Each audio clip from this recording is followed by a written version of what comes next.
That's like, oh, no, I'm just saying, okay.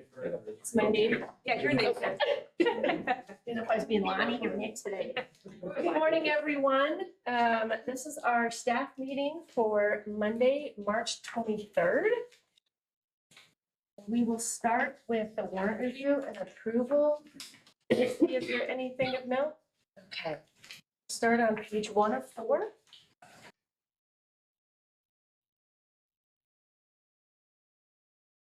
Two of 4?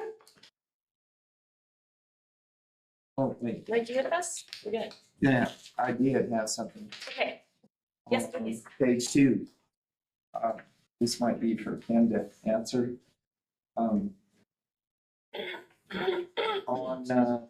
Road and Bridge, the very last item. It's not very much. It's $268 for shared and area water supply. But then I pulled the warrant and there was 44,580 gallons of water. And I just was wondering if they're filling a water truck up there or what's going on. Yeah, most likely. So we don't have pumps anywhere in Chris at this point? Probably not.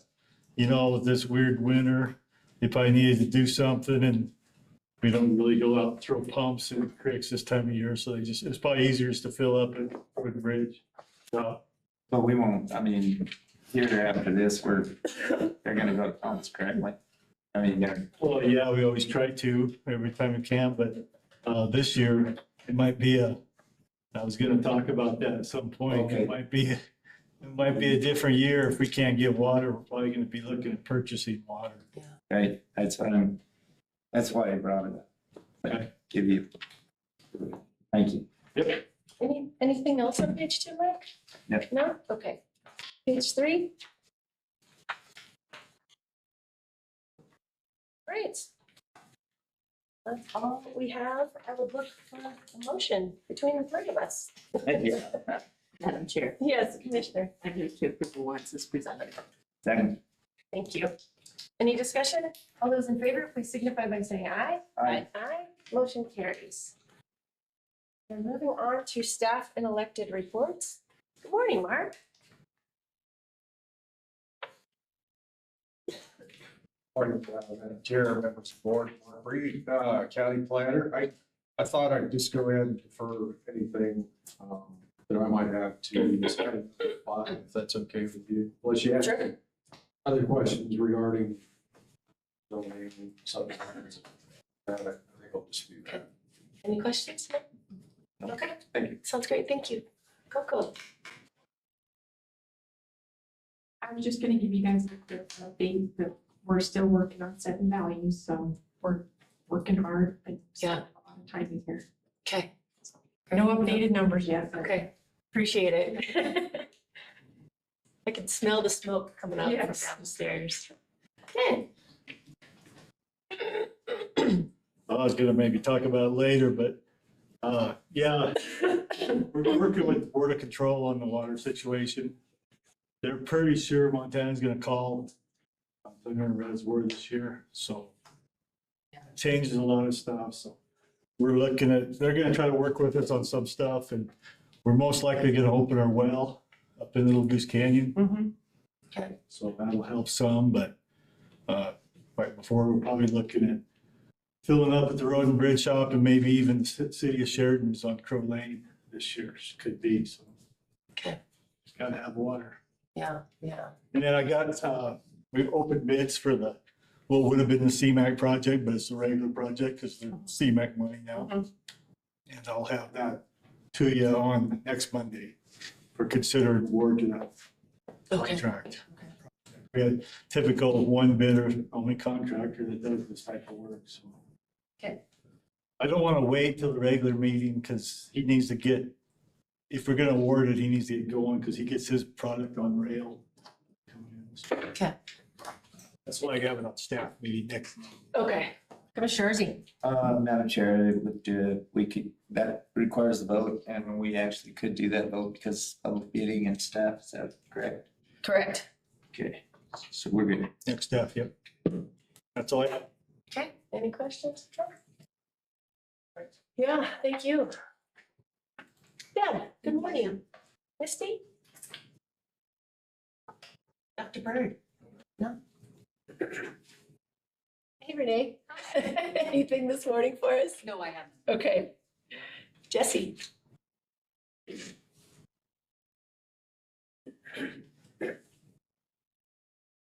Good morning, Commissioners.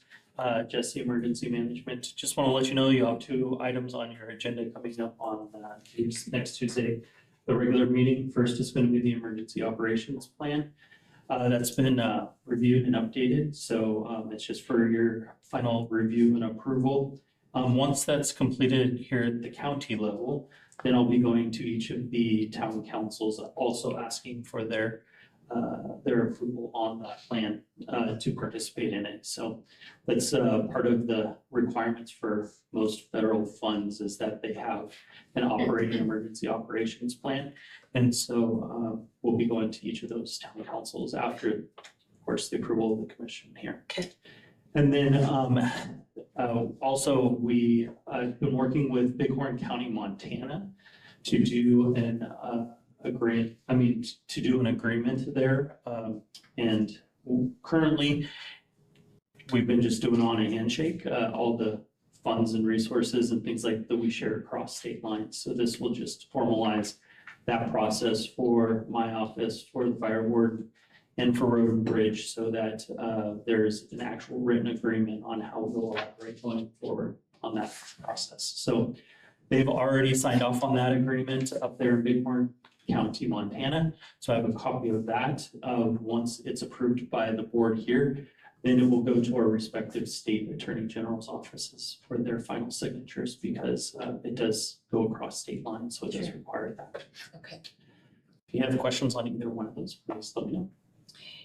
Jesse, I just had a question just in the vein of kind of collaborating accounts across county lines. How's the coal seam mapping going? Good question. We're still waiting. FEMA's been shut down now for a while.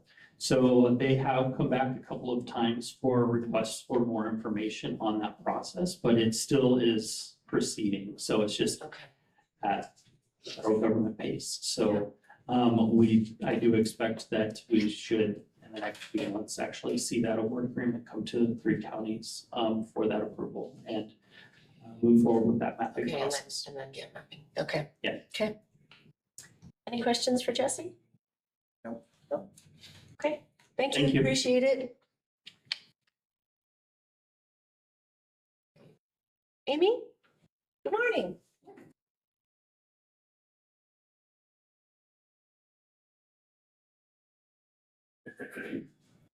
Morning, Commissioners. I just had a few updates for you. We did get bids on the Fulmer renovation project, and the Board of Trustees will be voting on that at their meeting on Wednesday. And we also have a foundation meeting tonight at 5:30, and Friends of the Library now meets on the first Tuesday. In addition, I wanted to let you know, we transferred an employee over to the Wyoming room full-time, and so she'll be able to assist with the project there. And she starts full-time there on April 1st. And lastly, Arette and Long HVAC Systems have worked together on a mechanical review for the library on our mechanical systems. And so once that's done, I will get that over to you guys. And that's all. Unless you had any questions. You know, I think just in separate discussions with you and Cameron, we'll chat about that elevator officially on staff meeting next Monday. So just, I guess, come prepared with thoughts, questions. Sounds like preference would probably to take it out of GPET. So just FYI, but more to come Monday. So, any other questions for Amy? Thank you, appreciate it. Good morning, Kimber. Good morning. Anything for us? No? Okay. Eric?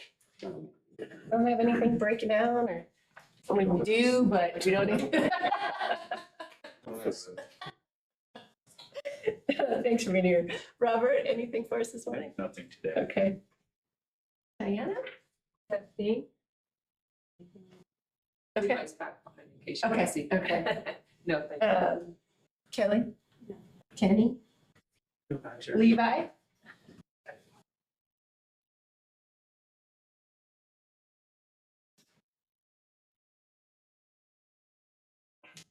Morning, Madam Chair, Commissioners, Levi Dominguez, Sheridan County Sheriff. Just want to give you an update on red grade, what we're looking at. The weather this winter has been, not what we typically see for winter and snowpack. I've been in communication with the Forest Service, the Trails and Parks, Rick Young, who grooms up there. Grooming is completely done for them. They stopped last week. They were able to groom all the way to Bear Gulch, the last snow event that we had, and he thought that was going to be not any issue, and that there'd probably be no snow up there. Just giving you, we were considering looking at potentially opening up red graded wheeled vehicles at the end of last week. Been in communication with Travis, with Road and Bridge and Forest Service. Forest Service was a little worried. Initially, they wanted some time to get up there and put some barricades up on, some of the bigger routes that like to Park Reservoir and areas like that, because as you all are aware, that even if we were to open that up to wheeled vehicles on the county portion of the road, Forest Service regulations don't allow wheeled vehicles until April 1st. So it's still tracked vehicles until April 1st. So they were going to go up there and kind of take a look and see what that looks like. Just to give you an idea, though, we had a search and rescue call out this weekend. An individual rode up, tried to get up to Park Reservoir with him and his girlfriend on a motorcycle, and was stuck, lost, all the above. Search and rescue had to go up and were successful in finding those individuals and bringing them down, and appropriate enforcement action was taken for them driving on closed roads and more than likely causing resource damage. So those are all the things that we're considering when we look at opening this up. It would be a week earlier than we typically would on weather like this, but knowing that it's tough when you're trying to weigh that if folks with cabins up in those areas can get there safely to do so and to, maybe get a week's extra work of getting their cabins ready to go for the summer and stuff, and allowing access, if we can get access to Bear Gulch Road, if people can hike and enjoy the Forest Service, then those are things that we all want to do. Another 2 weeks ago, there was an individual who drove up red grade and went a little past the Big Goose Ranger Station, was stuck. A cabin owner in his tracked vehicle decided to go down that way in the evening, and luckily he did, and came across this vehicle, thought nobody was in there, was taking some photos so that way he could send to us, and the individual ended up opening the door and yelling for help. That individual had been up there for 2 days, I believe, was very hypothermic, dehydrated. That individual, cabin owner brought that individual down to the hospital, and it was likely he did because that individual probably would have died within the next day or so had he not gotten help. And so those are all the types of things that we have to weigh when we look at opening up red grade wheeled vehicles. Is liability, what's safe for the community, and always number one is human safety. So those are things that we're considering when we're putting all that together. I think Road and Bridge, I was going to visit with Travis, talking to the cabin owners up there. It was probably good that we didn't open that up to wheeled vehicles this weekend, as there were some areas that were still probably could have been dicey for if you didn't have a four-wheel vehicle. And we know that people are going to try to go up there in a Honda Civic or whatever it may be. I think we'll try to get some eyes on it today and see if maybe potentially we told Forest Service maybe tomorrow or the next day, but those are just some options, and making sure that we spell out what it is and where folks can go. But any questions?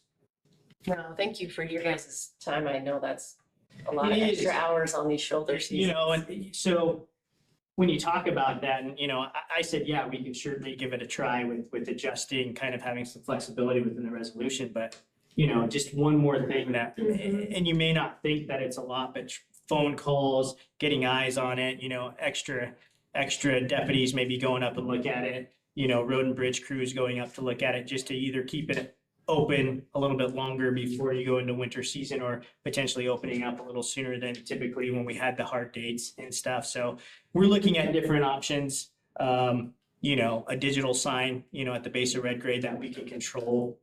Those are things that I know Ken and the staff are looking into potentially for putting up in the future. But I think the hiccup is going to be, the county road is not an issue opening that up and putting restrictions on it. It's making sure that we don't, being a good partner with the Forest Service, that we don't put on extra work as far as if we open the county road portion to build vehicles on and off throughout the winter, that we're not, inadvertently causing more resource damage to the Forest Service roads, because we know people aren't gonna follow those.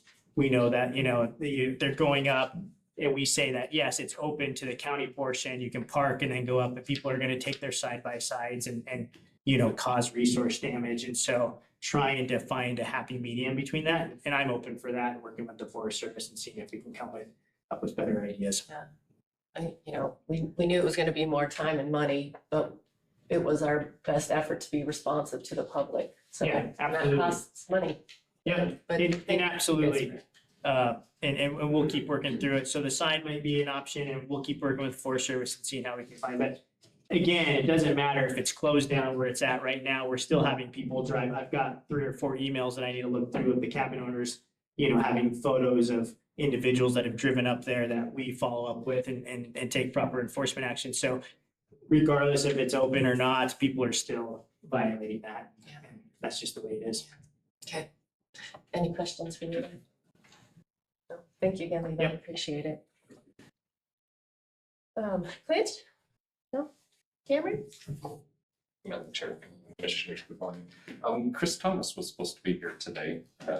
He may have thought the meeting was tomorrow, but definitely some concerns with fire restrictions, and he's drafting a resolution, so be prepared for that to come your way this week. Okay, I had a couple of calls on that Yeah. this weekend. Yeah.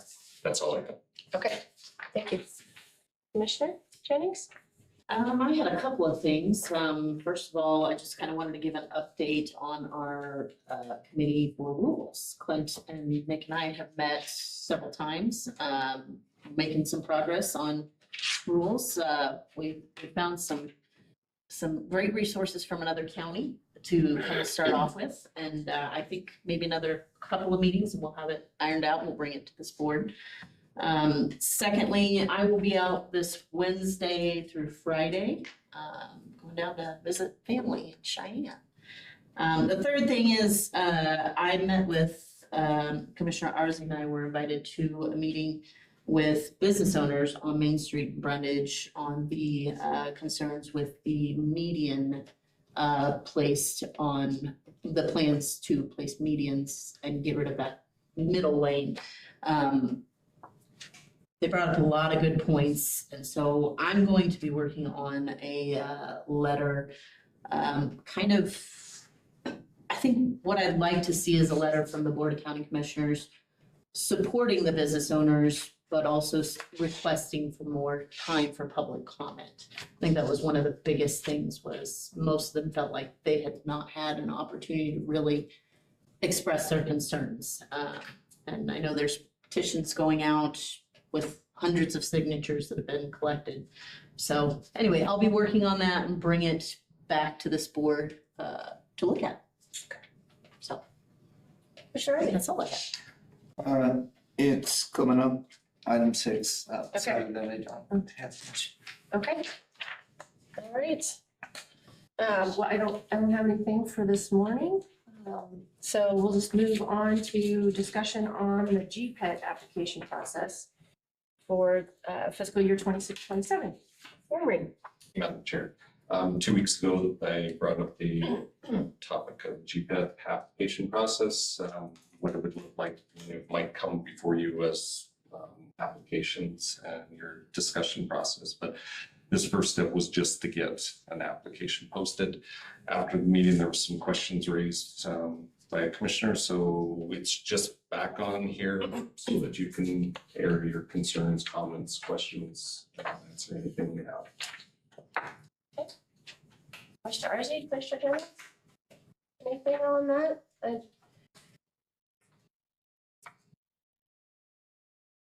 I guess from my understanding, maybe there were some conversations about not allowing new applicants that had been awarded funding last year.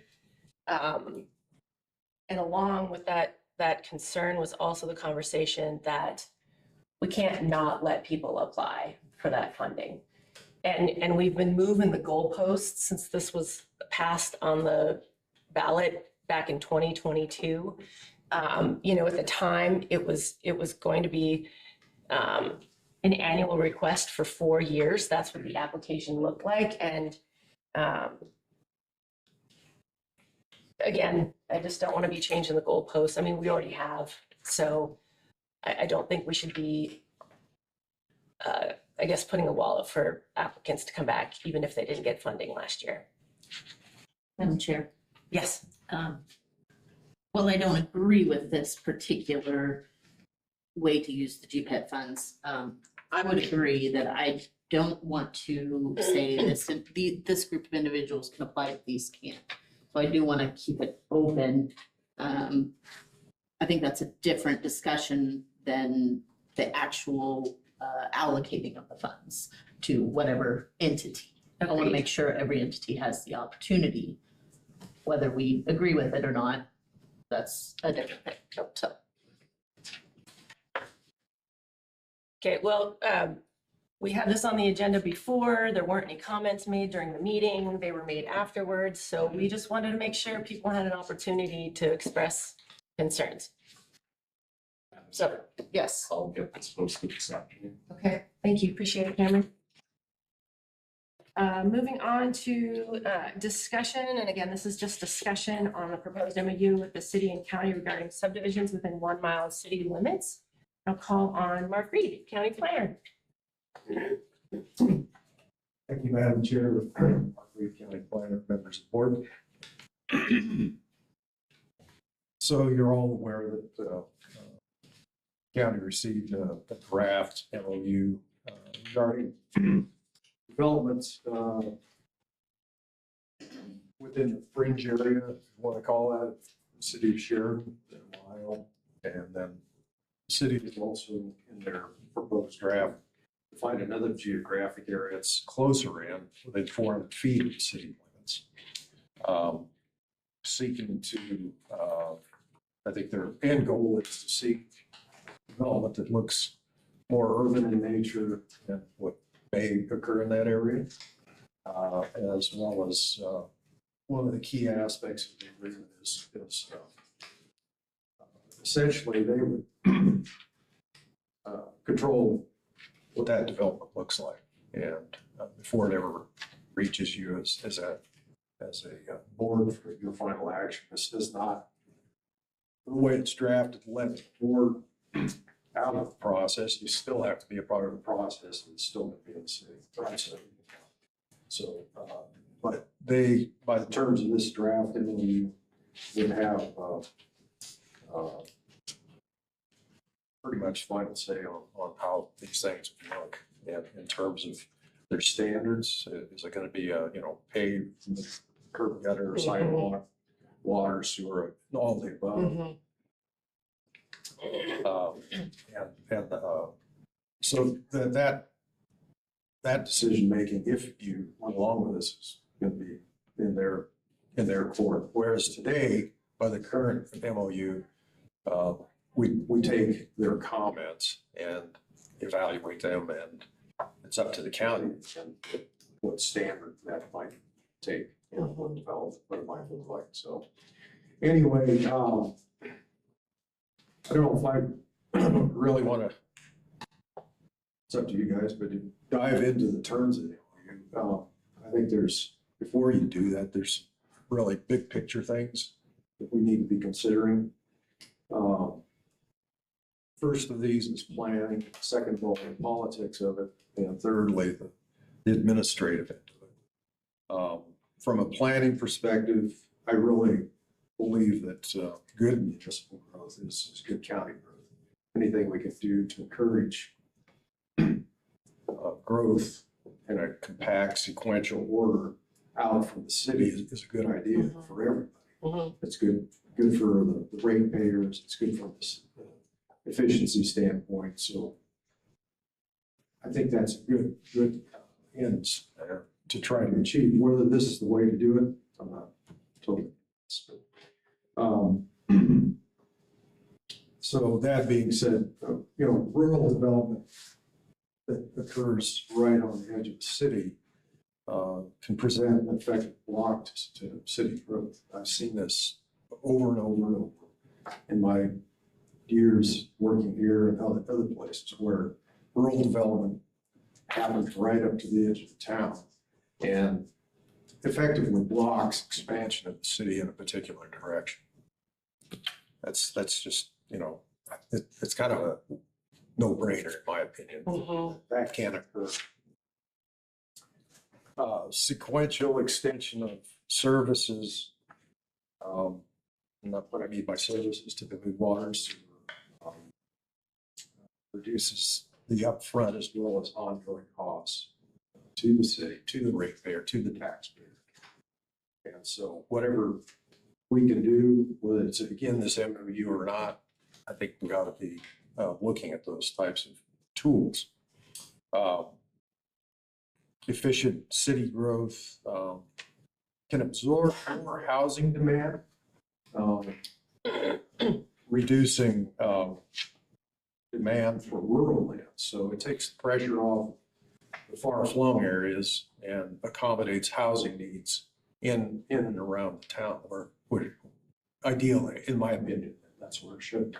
Not saying we don't have rural development, but let's not make rural development the only option. You know, let's try to encourage growth where it's most efficient to accommodate growth and provide housing. So that's kind of some big picture stuff from a planning perspective.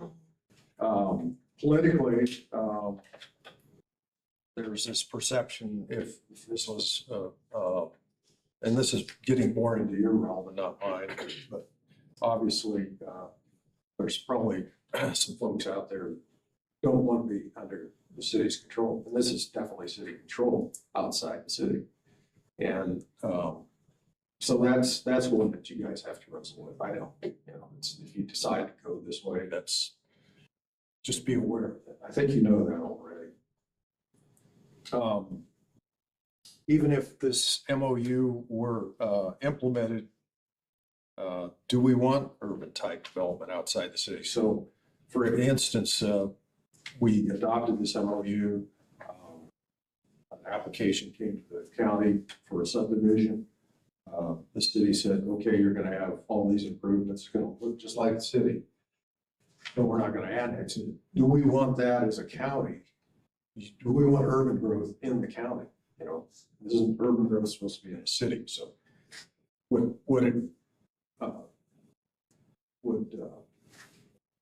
what you would see perhaps are areas that you couldn't really distinguish whether or not it was in a city or a county, and that just leads to you know, all the things that come with city, yet without city guidelines and rules. You know, dogs running at parks, you want that kind of thing. Shooting, you know, we don't have any regulations in the county on shooting. You know, if you, okay, here's this urban development, it's on the fringe of the city, yet it's unincorporated. You know, the things that go along with urban or rural life typically would also be, it's an area that it's kind of interesting, you know, seeing that type of development, yet not under city's jurisdiction. Do you want that? So,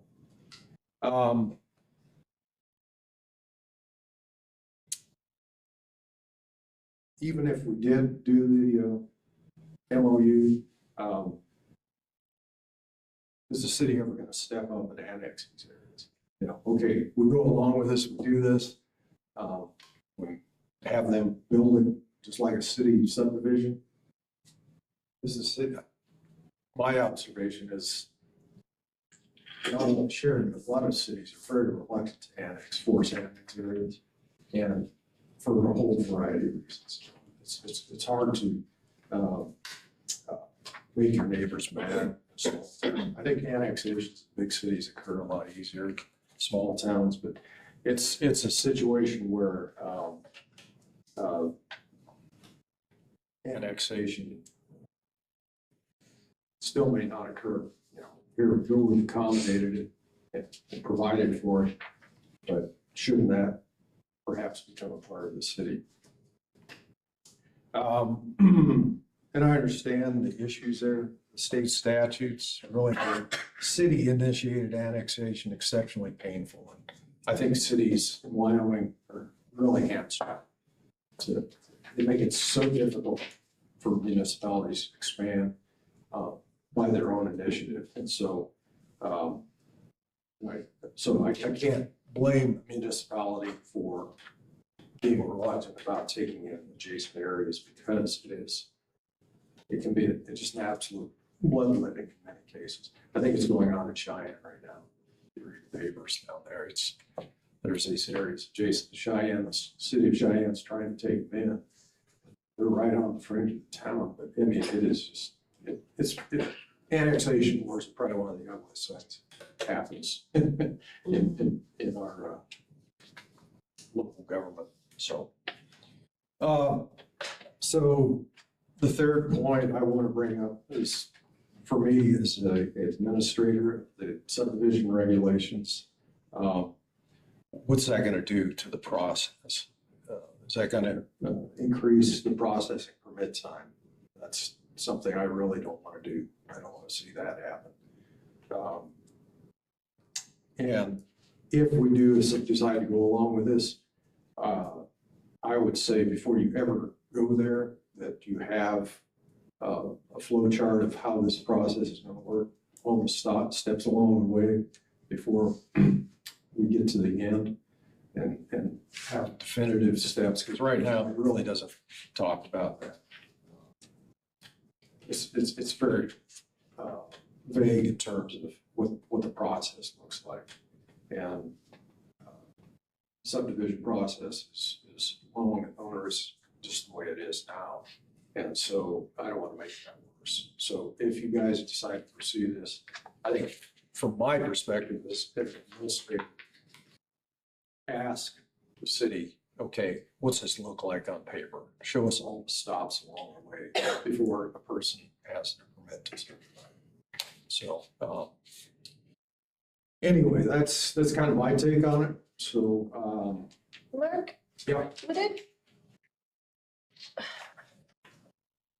And I'm guessing that the city, is looking to get this done sooner than later, just because we've had enough development. It's made it a little ambiguous for them. Okay, well, we're gonna make this, we want this subdivision to get water, but we're not gonna make this subdivision put in water lines. It's just a grayer area than I think anticipated, just with some of the growth we've seen. But would it make sense to look at this as part of our JPA planning and be getting comments from the public? Would it make sense to have a study session with the city with just this topic? I'm just thinking of like the best ways forward to kind of brainstorm and address some of those great questions that you brought up. I think the latter, Chrissy, to me, the JPA is a real broad brush approach. Okay. Broad look at, how the community ought to develop. Okay, it really doesn't get into the weeds like the OE does. Yeah. So I really would recommend that, the JPA move ahead. Definitely need to do that. But it's more of a guidance manual, I guess. It's, for the lack of a better term, it's not an administrative guide. Right, we wouldn't be kind of flushing out some of those. Okay. To me, this is sit down and talk face to face type of thing. Yeah. And whether that involves staff or involves you folks as elected officials, I don't know. That's something that, it's up to you. I think that the most immediate need to advance discussions is this idea of, okay, show us precisely how this thing's going to work on paper. I'm real leery about that coming off in a poor fashion. Yeah. What if we used kind of that standing committee that we've got right now that was That's fine. kind of trying to work with the city to get the agreement for the JPA going? Yeah. I don't know. That's how you want to approach it, sure. Okay. You bet, but I think in the end, it'd probably be up to staff to to come up with some idea of how the thing flows. Since the city proposes, you know, I put the onus on them, shows. And I'd be happy to work with city staff on that. Yeah. This is their That'd be great. proposal. You know, ask them to, you know, show us how it is gonna work on paper. Yeah, So, well, maybe, and I shouldn't have said, that's not a standing committee, that was the wrong word to use, but, yeah, if you, I don't know, I feel like it might be great if Mark, you did reach out, Okay. to the city and then maybe you bring it back to that committee or even the commissioners, once there's something more substantive to look at. I don't know, thoughts, Holly? Madam Chair, I'm not necessarily, I agree, more information is always better. I would like to see, you know, a flow chart, but I will tell you, my first gut feeling is I do not want to see the county citizens being more regulated by the city and the Board of County Commissioners losing the ability to basically have final say. So I'm really, I think the current MOU is a better avenue for that. So yes, I would be okay with more information, but we'll see. Those are my concerns. Yeah, Commissioner. Madam Chair. Mark. We had a bit of a discussion about this, and the topic that I brought up is if more constraints are put on subdividers within 400 feet and then a mile, does that not move the bubble out on subdivisions and therefore affects the more rural areas of Sheridan County or any county for that matter? And is that the direction we're going? And is that in line with the county plan? Which I don't think it is, so. Yeah, you got something? Yeah, Commissioner Arzi, I think, yeah, you bring up a great point is, yeah, okay, so we create this area around the town that has these higher standards. Does that create a leapfrog effect? Or this development is gonna jump over that? And I think that potential does exist, you know, it's, if they can go out another 100 feet and just get beyond this, Yeah. that's just pushing development further out. And so that, I'm not saying that would happen, but I think there's a real high likelihood of seeing something like that occur. That's a big consideration. Thanks.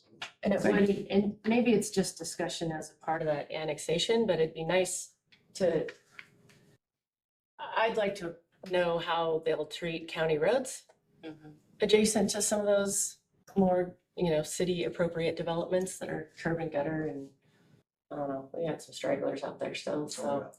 It'd be nice. So, yeah, in the end, this is my own personal opinion, is, you know, the city really wants to control it, they need to go get it. Okay? Yeah. As painful as that might be. Yeah, If that is truly an important area for development, perhaps. and Sheridan's growing, like it's gonna happen, right? It's inevitable. Yep. So, but how do we make it the least painful for Yeah. everybody? Exactly. Yeah. So it's always a tough talk. Yeah, yeah. It really is. Okay. Anyway, well, I'll go ahead and approach the city staff and say, hey, at this time, we're still considering it, and could you guys please provide us some sort of flow chart of how it works from an administrative standpoint? Yeah, Go from there. okay, that sounds great. All right. Yeah, appreciate it. Thank you. Thank you, Clint. Or, sorry, I had Clint on the brain to ask him a follow-up. Thank you, Mark. Did he hit everything, Clint? I know you've been in discussions as well. He nailed it. Yeah. Okay, okay. All right. Item 6. Consider letter to address the proposed expansion of the Medicine Wheel Historic Site Protected Area. And I'll call in Mike. Madam Chair, Yeah, Commissioner Arzi. the you have in front of you two letters. One was crafted by our staff, myself, I started it, and then our staff helped me out with it. And the reason this comes up as quick as it does is because the end of comment period is the 30th of this month. And so this had to go in, and then when I reached out to Bighorn County, they said that we actually would not be able to comment directly to supervisor of Bighorn Forest, that because we were not stakeholders at the table on this issue. And then I found out, and Mr. Siddle and Commissioner Siddle and I talked about it, and as it turns out, that Supervisor Johnson had said that he would accept a comment from us. We didn't have to go through Bighorn County. So we had a little bit of time, but today is about the end of the time. But what this proposal will do, and of course, we did not have, and we still don't have their mapping on what their proposal was, but a 2.5 mile radius around the pinpoint of the medicine mill buffer zone would take out a lot of public roads that we use, our constituents use. A big chunk of Highway 14A, which is scenic. It's a pass-through tourist corridor. So it's going to affect a lot of things. And so we felt pretty compelled that we better get this out, and we better get into the right hands what we thought the main issues were. And so we put it in the packet for today so that everybody could look at it.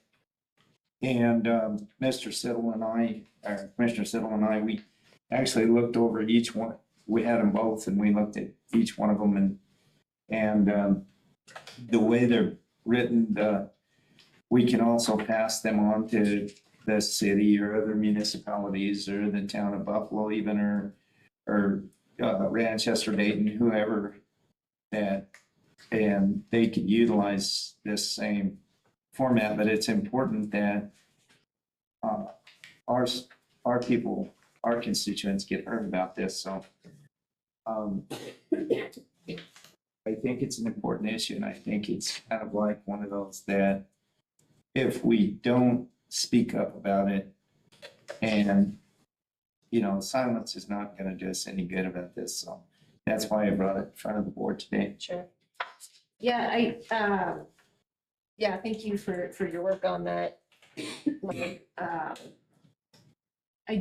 like the detail in the letter, the 4-page one. I appreciate the depth that it goes into. I definitely have, forest health, wildfire management concerns, as well as concerns about, that Road 12 and then access to public lands there. Those were kind of some of the big ones for me, but I both good letters. I like the depth and the detail for the Forest Service in the first one. Madam Chair, Yeah. in all fairness to the staff, we only had like 2 days to put this together. These guys put this one together. They've been working on it for a few weeks, so. Well, and like you said, I'm happy we can definitely send this other draft over to the city if they'd like to send. Yeah, and So that's not like cookie cutter identical letter kind of thing. Yep. Yeah, I agree. So anyway, I think it requires a motion. So I would move or accept letter 2, the second letter, to forward to Supervisor Johnson of the Bighorn National Forest. I second. Motion and a second. I guess my only comment in reading what was forwarded to us from Bighorn County, based on section 106, I agree that some of that wording in their name needs to change on how tribes are being treated. So I think there are some worthy things that need to be updated there. But in terms of guidance for these other things that fall under other umbrellas, we need to have, figure out a better way to figure out those issues out in working with the tribes. But that would be my only comment on it. Madam Chair, Yeah. I actually, as I've gone through the first letter, almost everything that was brought up, in the first letter is actually addressed in the second letter. There's a few that I think I would have liked to see more emphasis on, which of course is the economic impact of, that's only one small sentence in letter 2, but it is still in there. And of course, I didn't see anything, and I could have missed it, on the violation of the multiple use mandate in the second letter. But I would agree, the second letter's detail of going into timber activities and vegetation management for cell phone and different uses. I think that is very helpful. So I am definitely in support of one of letter 2. Sure. Any other discussion? Madam Chair, I would offer this, that the medicine wheel has never been proven to be historical to any indigenous tribe in North America whatsoever. So my problem with this is that the coalition of the tribes that are involved here are saying it has some sort of historic value, but nobody even knows who made it. So I think it should remain a lot more open to anybody, because it is a draw for tourism from even the East Coast, the West Coast. People come, they want to see that, they've heard about it, read about it. And so it is a draw, and I'd like to see it, the ability of it to keep its structure the way it is now. Okay. All right, well, we prefer the second letter, was the motion in the second. All those in favor, please signify by saying aye. Aye. Aye.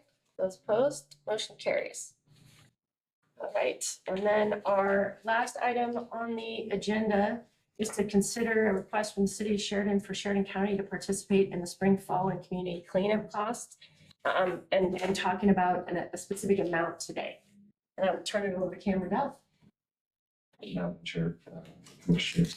So the letter is from the mayor of the city of Sheridan. It's looking at trees for trash in May 2nd, 2026, and then the fall for landfill day, September 26th of 26. In the budget process, we did have 13,000 in there. That was reduced down to 5,000. That covered the fall cleanup, which was 4,400. If we look at the spring from 1 year ago, that was about 8,500. So the city's looking at this as a 1 calendar year process. Through the budget, it was not allocated for this spring. So to agree to this, you would need to allocate funds in your budget as well as say that we participate. So you're looking about 9,000 just for the spring. $5,000, Cameron, so I understand what you said. The $5,000 went to fall 2025. Correct. So we have nothing for May May, and 2nd. then we would have to put something in our budget for that September 26th. That's correct. Okay. Oh, well, you would have to put a budget in for this May 2nd, and then during the budget process, you would have to bring it back up Right. to 13,000. Madam Chair, Yes. Cameron. Okay, so for the current amount, I'm sorry, I did not catch that. So the current amount, what we anticipate for May 2nd, 2026 is based off of the last couple of years. And it's around 8,500. So if you authorize about 9,000, that really covers it. Last year, there was 318 county customers, almost 85 tons of material. And that's what, about what we're anticipating. It may be a little higher, maybe a little lower. Madam Chair. Yeah. Cameron, if we were to approve this, where would that approximately 9,000 come from? you have two choices. You could do out of just cash, general fund equity cash, or you could take some from GPET, allocate 9,000 under your contingency allocations. It was 93,000 that was allocated in there. We've used only 9,000 of that. Overall, you're about 435,000 extra that could be used from GPET through June 30. So, I mean, I love that they have a measurement of what county costs are versus the city costs. So then, we'd perhaps look at the 9,000 for spring, and then we'd figure out something for the budget session to address the Next fall. fiscal year. Yeah. Yep, okay. What would be your pleasure to, Madam Chair. yeah, Commissioner Giddens? I would have moved to approve the request from the city of Sheridan for Sheridan County for 9,000 to come from the GPET resources. To participate in spring, I guess we need to not do the fall yet, correct? Community cleanup. Okay, we have a motion? I'll second that. Okay, any other discussion? Yeah, Commissioner Arzi. Just a second, I gotta write down spring. Town of Claremont is, they're gonna do a cleanup day, and I guess I get a little bit of heartburn with the fact that they're trying to figure out how they're gonna fund the money to actually take the trash that they pick up and take it into city of Sheridan. It's gonna come out of their funds, and so we did some creative thinking. I've got a friend that is gonna go down there and take care of all of their metal, and he will recycle it, all its billings, but it's the idea, and I fell for him because, you know, I do a lot of cleaning up and stuff around, you know, just ranch always gets a lot of trash, but when you take it into the city, you know, it's $120 some bucks a ton. And so what I'm wondering is that if we can get some kind of relief going with the city and county users for the city dump to, you know, it's in the best interest of everybody that the trash gets picked up, but at the same time, Yeah. you're in a dump. Commissioner Arzi, I wonder if we couldn't have Mayor Schock come in and make a request? Yeah. Yeah. Madam Chair, we need to keep this clean on topic. This town of Claremont is incorporated, so they don't participate in this. The motion that's on the table is for county residents, not for the town of Claremont. Right. See. So we need, So you There's just an need to make it as a opportunity to second address something topic, separate. not this topic. Okay. it's just so not on the I'll have table for to- today. I see what you're going, where you're going. So that's why I was wondering if Mayor Schock, if he, you know, needed help, if he couldn't come in to a meeting and have that conversation and know what that looked like. You know, I'll be down there Wednesday, so I'll ask him. I'm down, okay. All right, I'll do that. I'll see if he's interested. Madam Chairman, and this, as, if I understand this, this doesn't preclude anyone in Claremont from bringing their trash on that specific, that's Sheridan County, correct? Anybody in Sheridan County? Madam Chair, we are only covering the cost for county residents, unincorporated areas. So So- anyone outside of. Yes. Manchester, Right. Dayton, they're not included in that. They would have to have a separate agreement with the city of Sheridan, and we're not a part of that. Got it, thank you. Okay, we have a motion and a second. Any other discussion? All those in favor, please signify by saying aye. Aye. Aye. Those opposed, motion carries. And with that, we are adjourned at 9:54. Yeah.